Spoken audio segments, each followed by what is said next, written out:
The big single pitch in Sunnyvale, Texas. That's exactly what we're going to show you here today. This seamless extension right off the existing patio and the roof line that we came out to this over 30-foot span beam to give you this beautiful single pitch project that we're going to talk about.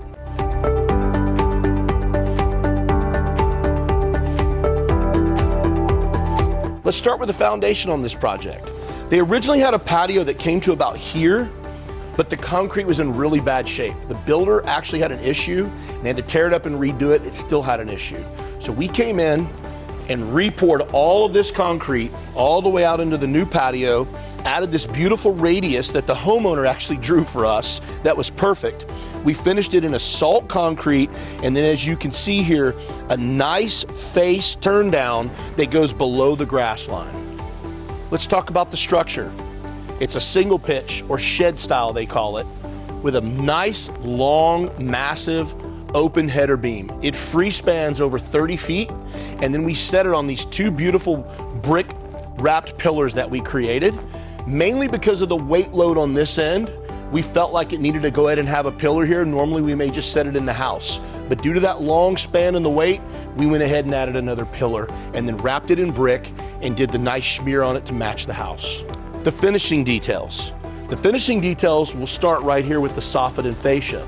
So on the front of the beam and the soffit and fascia, we match the house with a painted LP siding finish, and then we put matching gutters. And the reason we like to do that is because when you look at the structure from outside of it, it looks like it's just one continuous part of the home that literally the builder built it. But as you transition to under here, you'll see right here we transition into the cedar. So now you have this whole other environment, but yet it all ties in together. All this was done in cedar tongue and groove with a beautiful tongue and groove cedar finish. We removed all of the soffit and fascia and tied it right up against the walls. That way when you look at it, it is very synonymous and looks intentional as though it came with the home. As you step into this area, this was actually the original patio. This was the original beam. They had a screen here and it stopped. So what we did to make it tie in even better is we wrapped all of that in cedar, and then we came in with our tongue and groove cedar and did all of this. So now it doesn't feel like two separate structures. It feels like from the time you walk out of the back door, you're in the same area under the same patio that came with the house. Long, free spanned, open, unobstructed views. That's always the goal. We don't want a bunch of posts here. We don't want to obstruct the floor space or the view. And by looking coming out of the home, you see how nice and open it is. So on all the back 4-panel slider there, as well as all the windows in the rear of the house, they all can clearly see out of the back patio into the yard, unobstructed, and they can literally have their furniture anywhere they want here because they don't have a bunch of posts going across this area. As we mentioned earlier about these wrap pillars, these are actually steel posts, and then we came in and did a final brick wrap on them that matches the house with this whitewashed brick here, or smeared as they call it. It's really nice because the roof line extended, so we had no choice but to put a pillar here, but there's enough space that it doesn't feel cramped or crowded.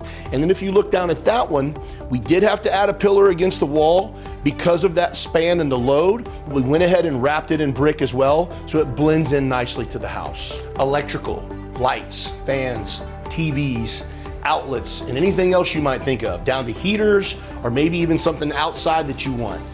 You have to think about these things when you're building and planning, such as this outlet right here. That outlet had to be installed so this would have a place to plug in. This is their roll down screen. The other thing is your TV placement. Where are you going to want TVs? So that way you can go ahead and get the outlets into the wall so you don't have conduit running down the wall. You've got a TV here. You've got another outlet over there that the homeowner just bought a new TV to go on. Then we move into lights and fans. In this case, they used smaller fans with a wood grain finish to match because of the trajectory and the ceiling height. The ceiling height, they don't need as big of a fan because that trajectory of that fan comes right down here where they're going to be sitting. And then you got to be very strategic with your lights. Where you place them can be affected by the fan causing a strobe effect. The other thing is, what color do you want your fans and what color do you want your lights? In this case, as I said, they did a wood finish on the fan with a bronze metal housing, and they did brown lights. It all ties in very beautifully with the ceiling structure, with the tongue and groove and the cedar finish. So in closing on the Sunnyvale single pitch, you can do a really nice design and have a beautiful project with just a simple flat roof. Literally tying it back into the house. It all goes down to the way you finish it, the way you build it, the way you make it look like it's part of the home. All those things matter. So that's why I don't like to use the term shed style. Anyway, we hope you enjoyed this project as much as we did building it. We hope we helped you in some way. And remember, always do the right thing.